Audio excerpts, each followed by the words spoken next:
किसी ने मौलाना रहमतुल्लाह अलैह से पूछा कि दुनिया की हकीकत क्या है, तो आपने फरमाया, दुनिया की मिसाल ऐसी है कि एक शख्स जंगल में चला जाता है। उसने देखा कि उसके पीछे शेर आ रहा है। वो भागता है। भागता हुआ जब थक जाता है तो वो देखता है कि सामने एक गड्ढा है। वो चाहता है कि गड्ढे में गिरकर जान बचाए, मगर गड्ढे में सांप नज़र आता है। इतने में दरख्त की एक टहनी पर नज़र पड़ती है। उसे पकड़कर दरख्त पर चढ़ जाता है, मगर चढ़ने के बाद पता चला कि दो चूहे, एक सफ़ेद और एक स्याह, दरख्त की जड़ काट रहे हैं।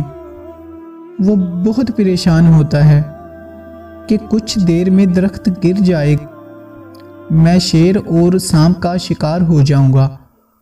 इतने में इसको ऊपर की जानिब से एक शहद का छत्ता नज़र आता है और वो शहद पीने और हासिल करने में इतना मशगूल हो गया कि ना शेर की फ़िक्र रही और ना ही उसे सांप का डर और ना ही चूहों का कोई गम।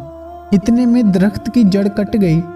वो गिर पड़ा और शेर ने इसे फाड़कर गड्ढे में गिरा दिया, जहाँ पर सांप ने इसको निगल लिया।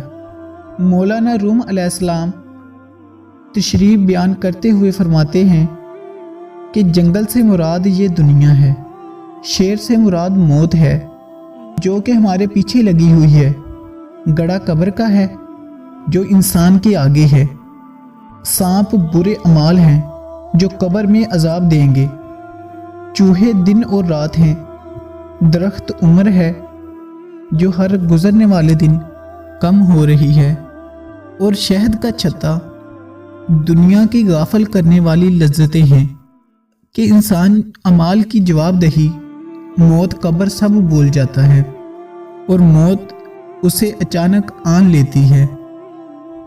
जज़ाकल्लाहु खैर।